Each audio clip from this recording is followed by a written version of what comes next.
ಆಶೀರ್ವಾದ ನಿಮಗೆ ಯಾವತ್ತೂ ಉಂಟು. ನೀವು ಬಂದು ಈ ಅಕ್ಕಿಯನ್ನು ಕಾರ್ಯಕ್ರಮ ಪ್ರಾರಂಭಿಸೋದಕ್ಕೆ ನೀವು ಬಂದಿದ್ದೀರಿ, ನಿಮ್ಮ ಕೈಯಿಂದ ಹಾಕಬೇಕು ಅಂತ ಹೇಳಿದಾಗ ನಾನು ಅದನ್ನು ನಿರ್ಲಕ್ಷಿಸಲಿಕ್ಕೆ ಆಗ್ತದ? ಒಂದು ವೇಳೆ ನಾನು ಹಾಕುವುದಿಲ್ಲ ಅಂತ ಹೇಳಿದರೆ ಜನರು ಏನು ತಿಳಿತಿದ್ರು?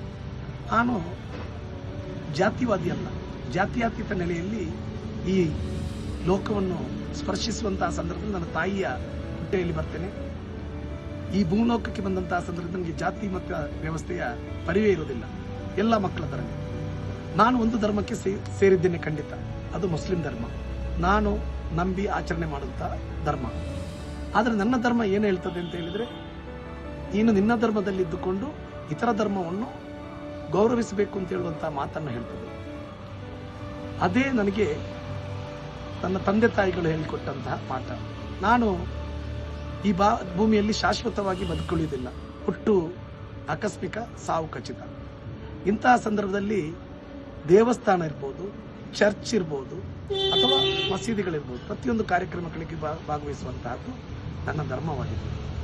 ಬಹುಶಃ ಇದರಲ್ಲಿ ಯಾರ ಮನಸ್ಸಿಗಾದರೂ ನೋವಾಗಿದ್ದರೆ ನಾನು ಅದಕ್ಕೆ ಕ್ಷಮೆ ಕೊಡ್ತಾ ಇದ್ದೇನೆ. ಆ ಮಾತನಾಡಿದವನು ಹೇಳ್ತಾನೆ, ಇದು ನೆಹರೂನ ಕಾಲ ಅಲ್ಲ, ಮೋದಿಯವರ ಕಾಲ.